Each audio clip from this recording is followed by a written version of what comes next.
Design can help create a more equitable society and a more sustainable world. I believe in making the world a better place. At MOA, we create designs for life.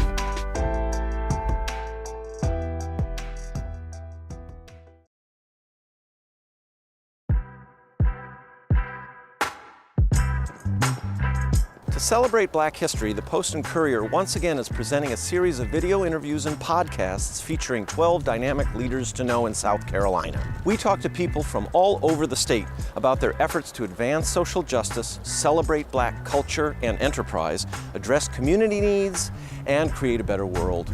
Our videos and podcasts will be released monthly through January 2023. To watch or to listen, and to read feature stories about major civil rights milestones, South Carolina's pantheon of social justice warriors, and more, go to postandcourier.com/Black History. Join us again this year in learning about some of our state's remarkable change agents.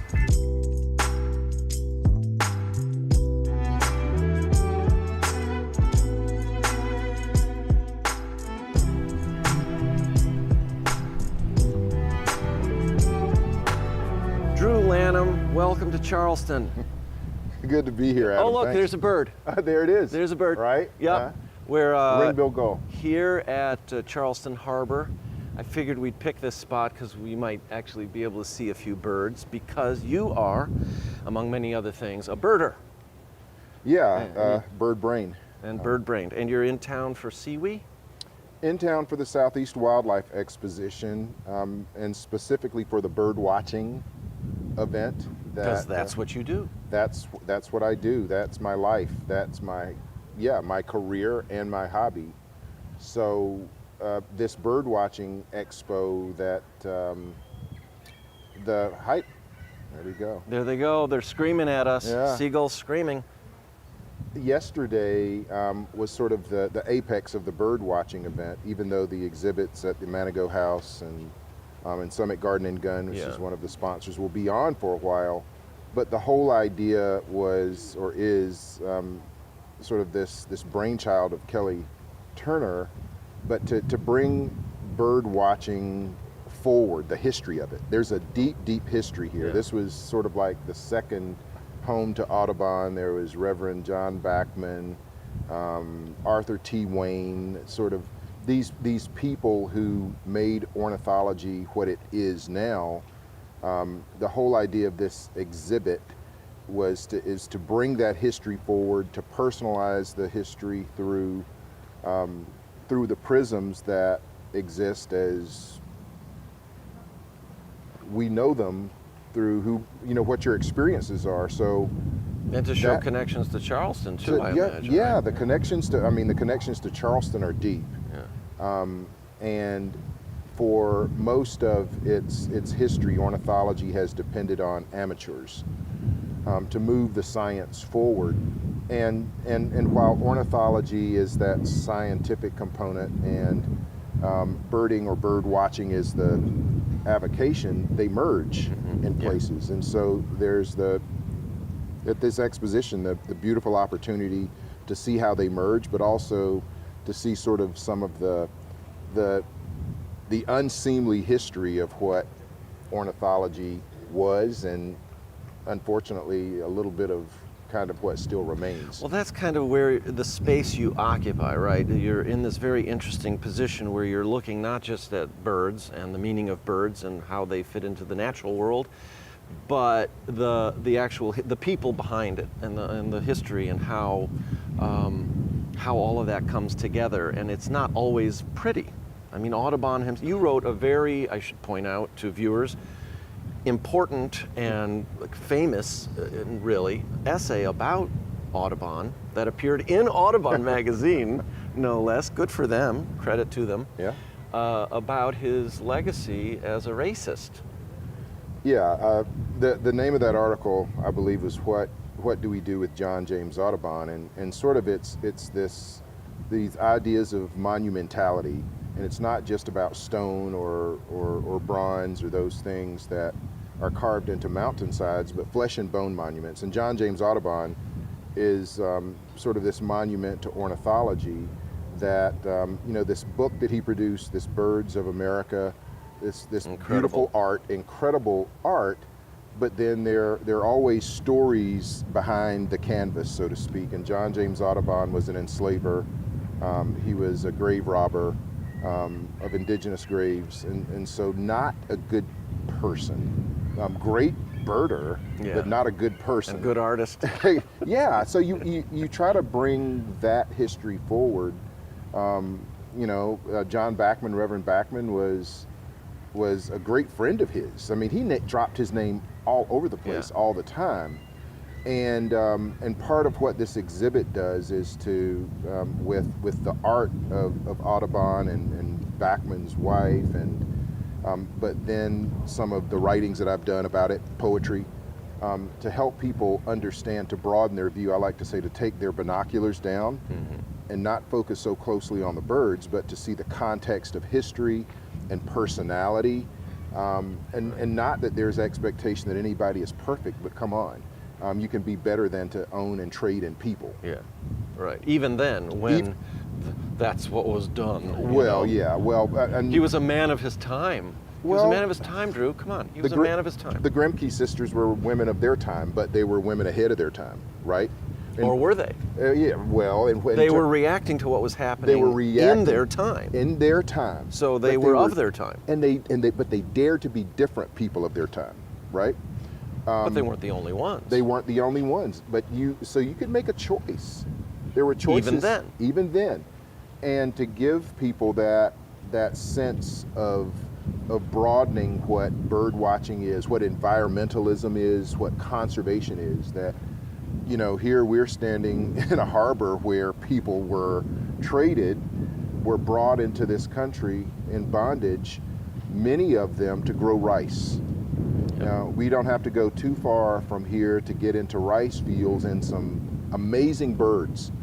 But for people to understand that when they're looking out over those rice fields, and maybe they're looking at black ducks or black-necked stilts, or hoping at night to hear a black rail, that black hands built that. Yeah, yeah. And to see those birds and not acknowledge the history behind it, to me, that's what I call sinful. What made it possible for the birds to be there in the first place, in a way? Right. Creating this landscape. Creating that landscape. But then you consider before that were indigenous peoples who were stewarding the land in a different way, but they were warred against and moved out, and some of them enslaved. So those stories are as important to me as identifying the birds. The birds themselves. Yeah. Have you spent time in rice fields looking at birds? Oh. Yes, I yeah, suppose. It's one of the first places I go because they're so rich. So as an African American, what goes through your head? I mean, you're looking through binoculars at birds, but you're standing in a rice field with this history. What happens? I guess that's why you're a writer too. Well, to work out some of these ideas. Adam, there's this metaphorical muck. You know, it's like pluff. If you ever dare to go into pluff, it gets stuck in it. Yeah, it sucks you in. And part smells of what, good though. It stinks so good. I like to say. It stinks so good. And you know, but that richness that's there that pulls you down into it. What it does for me is that there is this respect that I have to have for what people went through. Yeah. In that suffering of growing rice, which is really what made people rich in South Carolina. It wasn't cotton. No. It was rice here that did things for the economy of South Carolina. And really the country, because all those rich people were leaders of the nascent United States. There you go. America. Yeah. So, you know, when we can begin to talk about things like 3/5 compromise and, you know, and how a constitution was crafted around giving liberty to everyone, we can come back to South Carolina and you can stand in those rice fields or on the edge of them watching these birds, and I can relate those birds to the Constitution. I can relate those birds, you know, to ancestors who would have come here from Senegal or Ghana and not just for brute labor, but they were bringing their brains and the ability to help move tidal water across a landscape. They knew how to do it. They knew how to do it. And so all of that goes through my mind while I'm identifying some bird. Amazing. And I try to get people to a point where they take their binoculars down for just a second and say, yeah, oh, what? It's not a coincidence that all these birds are here and that it's some of the greatest conservation land now in the world. Actually, I want to touch on the whole conversation issue, but before we do, right out here in the harbor is Schutt's Folly, right in the middle of the harbor, and it's a bird sanctuary now. Yeah. And at the southern end of it is Castle Pinckney, named for Charles Cotesworth Pinckney, who signed the Constitution, and who was the son of Eliza Pinckney, who developed indigo and all of that. And the people who manage Castle Pinckney, there's a flag that gets swapped out every now and again, are the Sons of Confederate Veterans, and they change that flag, and oftentimes it's one of the Confederate flags that flies atop Castle Pinckney on a bird sanctuary in the middle of Charleston Harbor, named for Charles Cotesworth Pinckney, who signed the Constitution. Talk about intersectionality of history. Wow. It's yeah, and you can't get away from that, right? Can't get away from it. And the birds have sanctuary there, and one of the best things that birds do on that island is they poop a lot. That's and, true. And so tell me about it when you're downwind to that. Oh boy. But there's a certain historic sort of pungency from that kind of place, and people hanging on to that kind of history, which is history, right? I'm not saying that those things come down as much as I am really convinced that monuments have to be informed in a way so that people say, oh, so that's what that is. Right. Oh, so that's why you fly that. Yeah. And so those birds that are there are sort of the innocence in it, and the birds are taking advantage of that landform that's there. But my hope is occasionally as they fly across that the flag becomes a target of some kind. I'm just, because my feeling about that is that there's no way that you can have this reverence for that and have respect for me as a black man. Yeah. That's a dissonance for me, because what that flag meant was that my people, my ancestors, were 3/5 human beings that could be at a whim bought, sold, raped, killed, and that flag carried forward into Jim Crow and into now, and what it means is that you want a certain state of being to continue, and so you can say history, not hate all day, but that's a matter of sometimes I think you got to take your binoculars down when you look at that and say, wait a minute. So what does that mean to these people? What does that mean in terms of how, as Americans, right, as a union that was fought for, that people fought and died for a union to keep us together, that those birds to me represent freedom. Mm-hmm. Sure. Birds represent to me that everything that anybody could want, freedom, choice, and so that flag to me is sort of an antithesis to that when we think about what this country is supposed to be. So, when I see birds and I think about where birds are and I think about wildness, I cannot separate history from it, Adam. I can't separate culture from it. I go out west and I'm in a national park and it's supposed to be some of the wildness that we treasure, but then I also have to think about the people that were exterminated. So then you could have a wildness, or this wildness that you can call a park, that you didn't discover. Indigenous people people were used there. by indigenous people. Right. It was home to indigenous people. It was someone's in many home. cases, yeah. And so now we claim it as, our best idea. And I think there would be some people who would disagree with that. Yeah. Right? Yeah. So all of that, to me, as birds fly over whatever landscape they fly over, whether it's Charleston or someplace out west, to me, it informs the whole picture, the ecology of the birds. It informs our relationship to the land. It informs our relationship to one another. Yeah. And maybe it speaks to who it is that we ultimately want to be as a people, hopefully as a unified nation. Hi, hon, it's me. I hope you and the kids are all good. I'm here in Greenville, South Carolina with the girls, and we have to come back here as a family. This place is so amazing. Today we went on a beautiful hike because Greenville is right near the Blue Ridge foothills, and the weather was perfect. I mean, they have restaurant after restaurant. The kids are gonna love it here. Lots of parks, and they even have a minor league baseball team that plays in a mini Fenway Park. I know, you're packing your bags already. All right, need to get you guys here. Love you. In South Carolina, I've noticed that there's an unusual degree of success in the conservation movement and conservation area. It seems to me, as an observer, to be one of the few issues where politics kind of don't matter so much, where you have progressive-minded people and conservative-minded people coming together in common purpose to preserve the natural environment for various reasons. Some want to preserve hunting grounds, others want to make sure there are bird sanctuaries, others are trying to deal with climate change, others are for whatever reason. But in South Carolina, there does seem to be this kind of critical mass of people of all political persuasions and so on who really care about the environment. What do you make of that, and what more have you observed? I'm sure it's not that simple. Well, Adam, that gives me hope when you see that. You know, the best exemplar of that is the Ace Basin. The Ace Basin. And the Ace Basin and all the people of all these different stripes that came together, really sort of the confluence of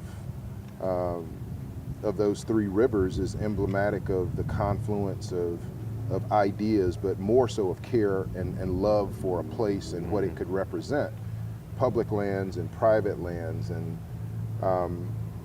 so for me, for people to have crossed those boundaries of ideology, to have an idea that there is some common good in conservation, that to me is where that comes from. That for people to step off of ego a little bit or a lot and to say, you know what, this is best for all. Yeah. And that's the idea of union. Right. Right? Yes, it is. Right. This is best for all. Why is it so hard for people to do that with other issues? You know, I think it's part of it's a context of time, and I think in many ways we've become more ensconced in ideology and siloed in ways that have been harmful for conservation. So if one of my mantras is same air, same water, same soil, same earth, same fate. So if you can drop back to that mantra for a little bit, you can begin to say, oh, same air, same water, same soil, same earth, same fate. So ultimately what happens to you happens to me. What happens to birds happens to all of us. And I think those people, those folks who get together on issues like that can see some commonality beyond the not just some immediate issue, but issues of the future. We've been talking about rice fields. Those black hands that created those rice fields are still working because all of that grass is capturing carbon at an amazing rate. Yeah, and so, carbon sequestration is not this complex thing that only happens in tropical rainforests. It's happening in rice marsh. Right. It's happening in places and at levels that means that the ancestors are still working for all of us. Yeah. And part, to me, of this word that a lot of people don't like, but I love using it, part of the reparation is recognizing what happened. Part of the reconciliation is saying it happened. And part of the repair is not letting it happen again human-wise, but then doing better by nature.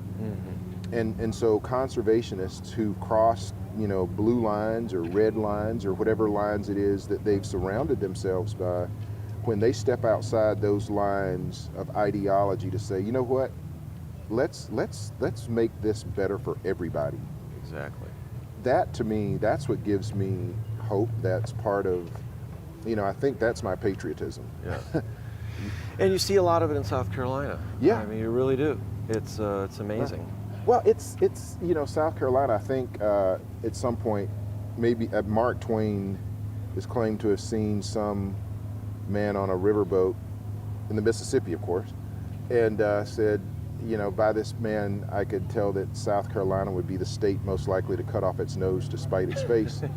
And that wasn't a compliment. But no. I think for all that we are here, the bitter history, that there are exemplars and opportunities to show, you know what, we can lead in good ways, that we're not looking to succeed again, but we're looking to succeed. And in that success, that there are ways to come together over nature. Yeah.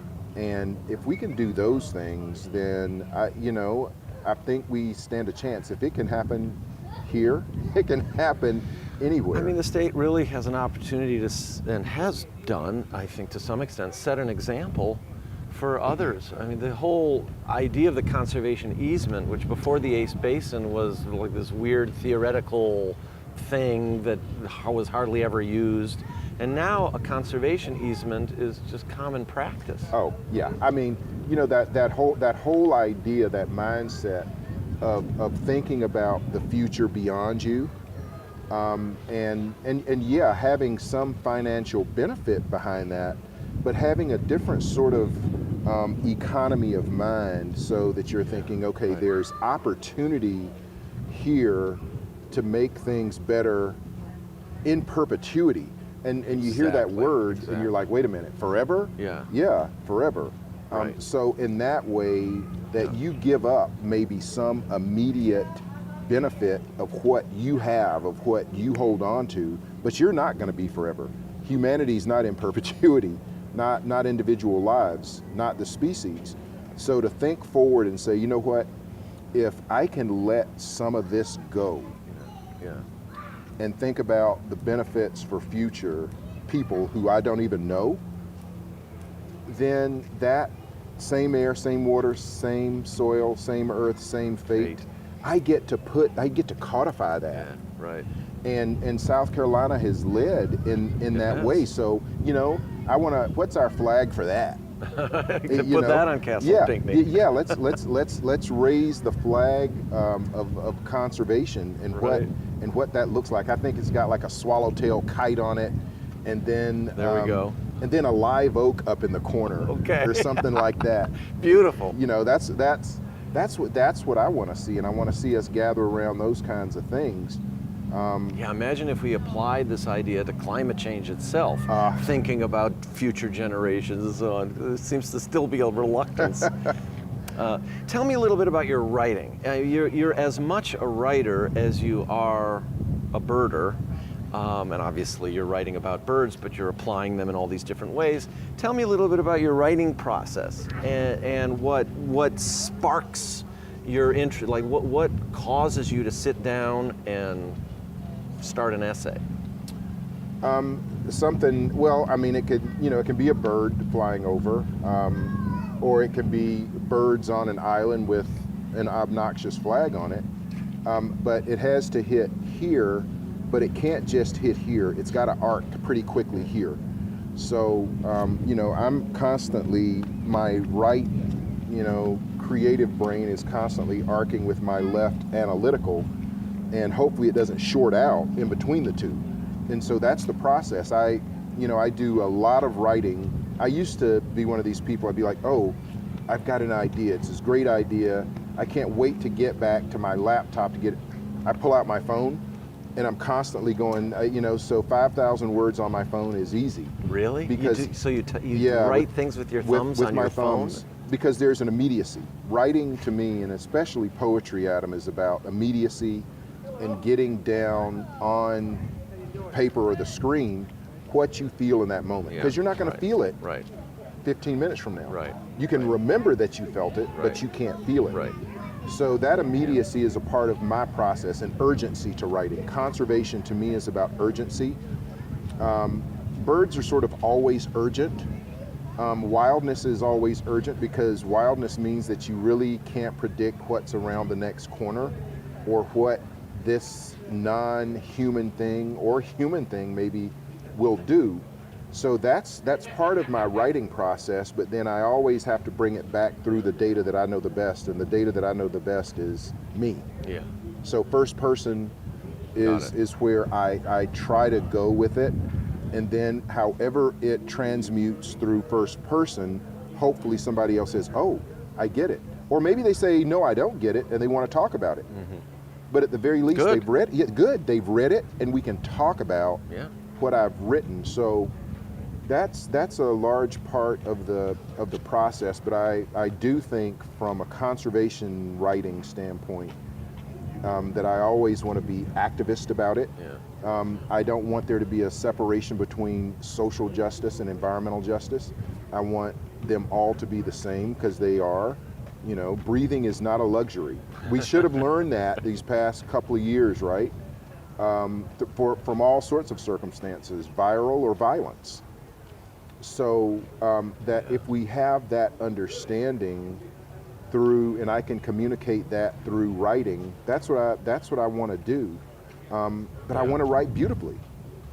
You know, I want people to understand. You know, you can look out here and you can think about all the horrors, but then a bird flies across your field of view and you're like, wow, how does it do that?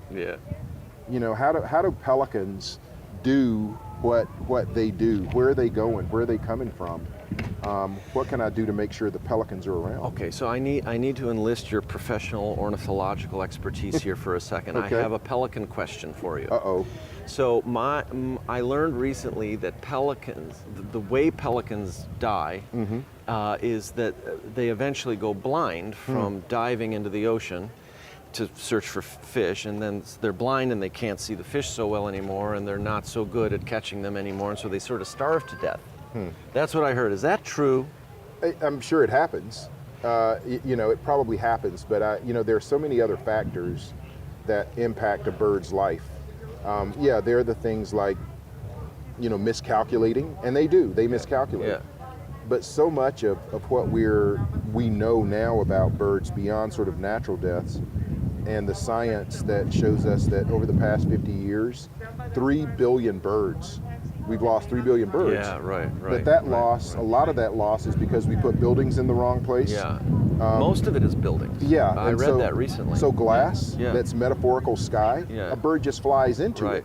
You know, for a pelican, you know, once you become an adult pelican, you know, there are relatively few things that are out there that are going to get you. Mistakes happen. And so those birds, and we talk about adaptation and all that stuff. So yeah, I'm sure some pelicans, you know, over time just sort of wear out. And die of old age and sort of overuse or of head themselves. trauma. Well, I guess they're Well, they're aerodynamic. They're designed evolution to, has sort of designed them to do what they do, but we see all the time, you know,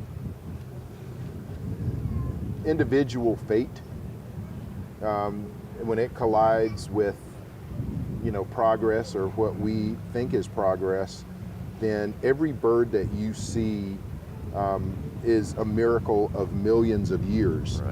Every bird that you see that has died because of crashing into a building or in the mouth of somebody's outdoor cat, that's like crushing millions of years of evolution, but this life of this bird. So if I look at it that way, conservation becomes this sort of time-keeping conservation where, you know, you want to try to do all that you can to keep things going as they are, whether it's a pelican or a painted bunting. So, but yeah, I don't think there are a significant number of pelicans that probably die that way. Go blind and can't hunt anymore and starve to death? You know, I don't have that data. It's a good story for a boat, though. Like It's when you're on the boat. It's a great boat story. Tell people that. It's and a you know great what boat you story. say on a boat is true. Always, that's what I heard. It's just always true. That's what I heard. Exactly. Well, Drew Lanham, thank you very much for talking with us about conservation and birds and writing and race and history and people. And thank you so much for all the work you're doing. I don't know that there are very many people like you connecting all of these dots. So it's valuable stuff, and I encourage our viewers to read your essays and read your memoir, The Home Place. Memoirs of a Colored Man's Love Affair with Nature, yeah. Which came out some years ago now. 2016, and so a couple of books ago. No, not that long ago. A couple of books of poetry, Sparrow Envy, A Field Guide to Birds and Lesser Beasts. So, I mean, who wouldn't want to read about beasts? lesser beasts at that. And lesser beasts at that. Well, great to meet you, and thank you so much. Thank you, Adam.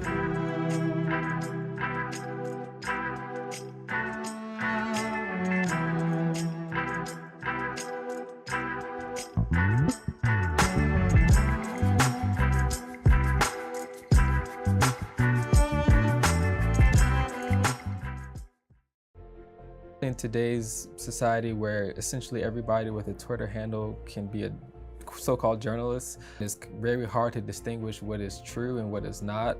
The Post and Courier has a very credible reputation of reporting news that is accurate. The whole idea of being a journalist is you're reporting it as a human being, but also to the best of your ability from an unbiased perspective.